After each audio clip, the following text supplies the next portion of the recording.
All right. Homegrown Country, another episode. Thank you for joining me, Rylee. Thank you for having me. Absolutely. So tell us a little bit about yourself. Where are you from? How long you been doing music? All the good stuff. So I am from Greenville, Alabama. I've been playing guitar since I was 8.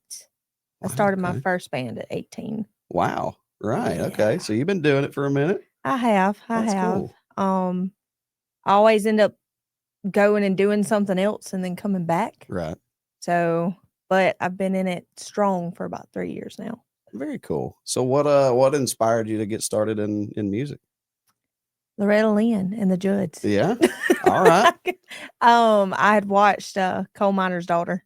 Ah, okay. And I was like, I want to do that. And so that, and I was a big Judd fan. Right. So my parents bought me my first guitar. It was a black guitar like Winona's. Uh-huh. So, and then they got me guitar lessons. And I used to be so nervous. Like I wouldn't sing in front of nobody. Really? Not happening. Nope, not doing it. And Pops that taught me how to sing, he had a band. Okay. And he set the band up one day. He was like, we're going to play. He said, I want you to sing. It's just us. Nobody's going to be in here. We're going to be fine. And so I was like, okay. So he got me up there and I started singing Walking After Midnight by Patsy Cline. Oh, yeah. I go walking. I love that song. Yeah. And next thing I know, the front door opens and people come walking in and I'm just like, and he goes, you don't stop. You keep going. Yeah. And so after that, that was all she wrote. And that's all I wanted to do after that was sing. That's cool. That's cool. Coal Miner's Daughter. I know that song too. My mom is a big Patsy fan and Loretta Lynn. And so all those songs I grew up listening to. She's a big karaoke fan as well. So oh, nice. Those are all in her repertoire. I love it. I Harper used Valley to quote, PTA. Yep, I actually do that song and I switch the words up a little bit.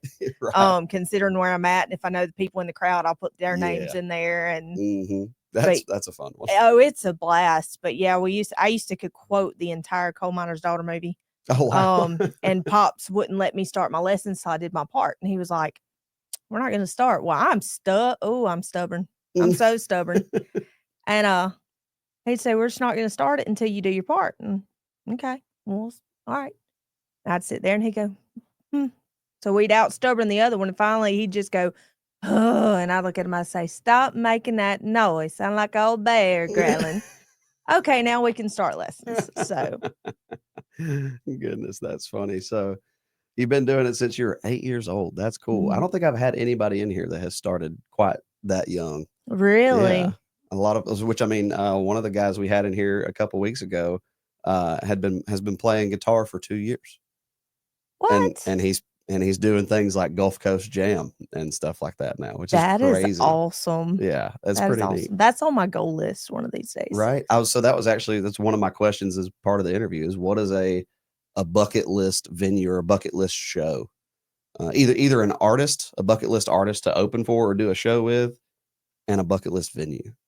My bucket list artist is Ashley McBride. Ooh, that's a good one. That is a good one. That is my bucket list artist. The venue. That one's hard. There's a lot of cool venues out there. Oh, I mean, it's kind of hard. I'd want to say the Grand Ole Opry, but I feel like that's a shoe-in, a classic right there. It's hard. But I mean, I guess festival would be Gulf Coast Jam.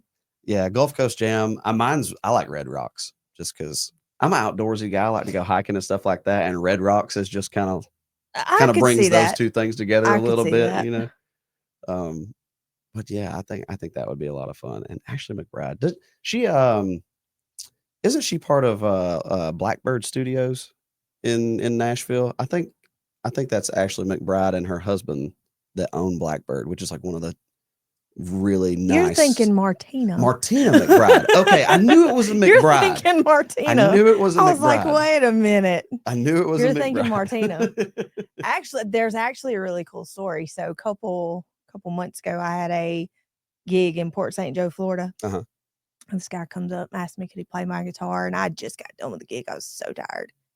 And I found out he was actually Martina McBride's guitar player. I'll be dang. And I was like, here you go. Like, I took it out. I was like, here you go. Like, and he played a few songs for me, let me sing. And that was really awesome. I bet that's cool. That was cool. You never know who's going to be sitting out in the audience in one of your shows. It's No. especially like when you play in places like Port St. Joe and Right. along the coast where everybody goes to vacation. 30A has got a ton of people that have second homes there that are, Right. famous people. That's like Ryan that I used to play with, Ryan Alexander. He was playing at Patty's one night, and Ashley McBride come up and like took his guitar and sat around playing. I was like, man, that would be so cool. I was playing in Panama City and had Craig Morgan's sister at a table and played one of his songs, and she FaceTimed him. And that was pretty cool. That is awesome. You really never know who is going to be sitting in the audience. I got to see him in concert last year, I believe, for the first time. And that was so cool. I bet. I love me some Craig Morgan. He's great. Absolutely. So tell me a little bit about your songwriting process. When did you put your first song, and when did you start writing songs? I started writing when I was 18. Okay. Was there a moment that like kind of sparked I'm going to write songs, I'm going to start writing songs? Not really. I mean, I grew up like listening to, the Judds and Loretta and Tammy and all those and Ashton Shepherd. And so I was like, oh, that'd be pretty cool. And then one night I got into an argument with a boyfriend and I wrote a song out of it. Some of the best songs come from situations like that. The majority of my songs come from when I'm mad at somebody. The majority of them. It's a shame, but at the same time, you're like, this is going to be so good. I mean, there could be worse things that come out of getting mad at somebody. That's true. So that's true. If it's just songwriting, I'll take it. Yeah. The lesser of the evils. Yeah. Right. So what does your songwriting process look like? I know for some people it starts with a melody. For some other people it starts with a hook. How does it start for you? Mine normally will start with like a conversation. I'll be saying something to somebody and a line will pop out, and I have a notebook that I keep in my purse that I'll hold on a minute, run down and write it, and then I'll come back. And then after that, it's normally the lyrics and then the melody and everything. Kind of get the story and the shape of everything down in the lyrics first before you try to put music to it. That's the same way I do. It's the same way I do. I usually like go into writing with some sort of tune going in the back of my head, Right. But I don't know what key it's in or even what anything sounds like until it's already done. Oh, that's awesome. So tell me about the what was the first song that you put out? The very first song I put out was My Side. I was sitting around just kind of writing it one day. You know how you sit there and you can tell your side of the stuff, and people are gonna believe who they want to, and it's kind of no good to tell your side. So it's kind of I'll let people believe what they want to believe. So that was the very first one that ever come out. Awesome. My Side. So you play live. How often do you play? Play every weekend. Every weekend. I was last summer, I believe, was up to 5 to 6 days a week, sometimes 2 shows a day. Wow. So is playing music your full-time gig, or do you have it? Okay, really? Full-time. It's I actually left law enforcement to do music full-time and mama full-time. So tell us about your law enforcement career. I was a reserve deputy sheriff reserve deputy, not a reserve deputy sheriff, reserve deputy and a correctional officer. Okay. Before that, I was a bail bondsman, so I went from getting them out to putting them in. Kind of the flip side of the coin there. Oops. It's like it's a Mr. Deeds movie. I think it's Mr. Deeds. Adam Sandler. At the end of the movie, he's asking people like what they did for their career, and this one guy stands up and he's like, I wanted to be a veterinarian. And he's like, what do you do now? He's like, I own a chain of slaughterhouses. He's like, that's whoa. That's way left. He kind of went the other way with that one, didn't you, buddy? Quickly. So he went from getting them out to putting them in. That's pretty good. Golly. I like that. Both of my parents. There's a song in there somewhere. Yeah, absolutely there is. Absolutely. Both of my parents are in law enforcement, so I'm always interested to talk to people. I grew up with both my parents as cops. So oh, nice. Yeah, I was doing the bail bonding, and I was actually doing the recovery part of it too. Oh yeah. So it was fun, but yeah, I think I'm meant to do the singing thing, not it's probably a lot more relaxing to do the singing thing. More. way more. Unless somebody asks for Freebird, then it's a little, oh yeah, a little frustrating. That's at least $100 song right there. I tell them every time. Which now I said that one night. I said that's got to be written on $100 bill and put in the tip jug. And they do it. And they done it. And I went, now I'm in trouble. Yeah, you're like, dang, now I got to learn how to play Freebird on the fly. Yeah, I'm like, now I'm in trouble. Oh man, I had a guy actually down at Port St. Joe, the Haughty Heron down there was playing out there, and it was like the end of my show. I was done. I usually do. I'm gonna sing you one more song, then I'm gonna get out of here. The guy stands up and he's like, what can I get for $100? And I said, $100, I'll play you 5 more songs. You know, he said, what can I get for $200? And I said, for $200, I'll play you 10 more songs. And he said, make it 12. And I said, you throw $200 in this bucket right here and I'll sing you 12 more songs, buddy. That's fine. So I started singing another song. He got up, walked around, comes back out with a stack of 20s out of the ATM, hands it to me. So I kept on playing, and it wasn't but like 4 songs later that his family decided that he needed to leave. Oh my gosh. So they made him leave, and I finished the song, and then the bartender comes out. It's like 11:30 at this point. Right. Bartender comes out and he gives me the nod, like, we're ready to go home. Yes, ready to go. So I shut it down, and then as a couple weeks later, or about a week or 2 later, I had some people at my show up here in Campbellton that were at that show, and they were making jokes, about that night. And I said, if anybody knows that guy, I owe him like 6 more songs. I will come to his house and play them. I felt so bad that his family made him leave. Crazy. He probably needed to go. He needed to go to bed. Yeah. But that sounds bless his heart. So if you're out there watching, buddy, I owe you 6 more songs. Oh man. Have you tell me some crazy stories? What have you ever had anything crazy happen at your shows or anything like that? Nothing not too wild. Really crazy, thankfully, yet. Yeah, thankfully. Yet. It can get wild. Oh no, thankfully not yet. I don't think there's any crazy stories. Nothing you can talk about on the podcast. That's a nice light right there. We'll skip over that then.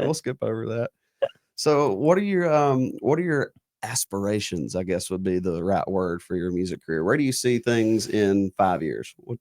What's that look like for you? Hopefully another album. Yeah. And a lot more songs. Maybe have a lot more writing, huh? A lot more writing. Maybe have some cuts. I don't know. I like hearing other people sing my songs. Yeah, I hear you. That's more fun to me. So might develop into a songwriter later on down the road and get dish things out to other artists like that. Right. Yeah.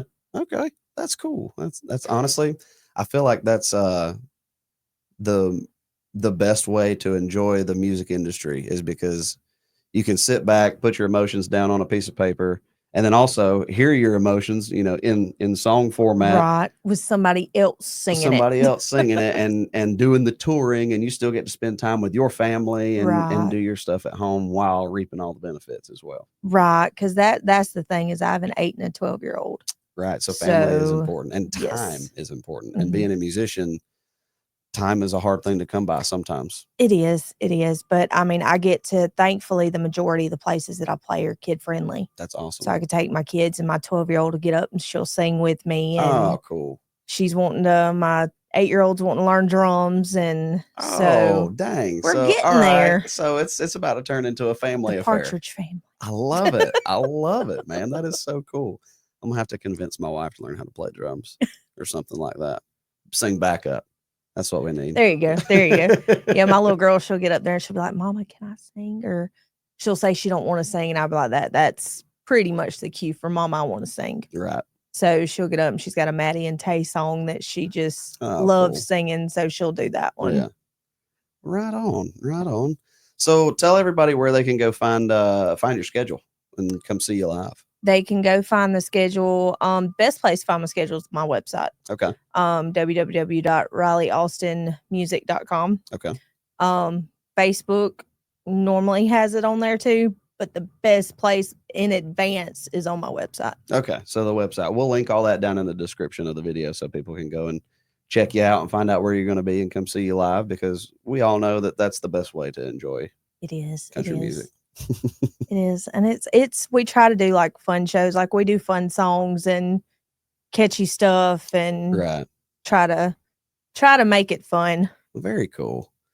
All right. So before we get out of here, I got a couple just random rapid fire questions. Oh boy. All right. So what's your go-to coffee order? Caramel frappe. Okay. All right. So a cold coffee, huh? Mm-hmm. All right. Cats or dogs? Dogs. I knew I could trust you. And do you believe in aliens? That's a hard one. It's a big topic. That's a hard one. I mean, I don't know. Yeah. I don't know. That's a hard one. That's a hard one. I think they're real. I think they're here. I think they're here and the government knows about it. I could see that too. I could. I could see that. It's a pretty deep topic, and honestly one that can, if it ever does come out that they're real, I think it'll flip a lot of things upside down. Oh. That's a whole podcast in and of itself. Yeah. We could put some more film in. We're going to sit and talk about it for a while. There you go. There you go. I don't know. I want to meet E.T. though. He was cute. He was cool. Man, he was really cool. We'll wrap him up in his little swaddling blanket. Put him in my bike. Oh, gosh. All right, Rylee. Well, thanks for joining us again for another episode of Homegrown Country. Appreciate you coming by. Thank you for having me.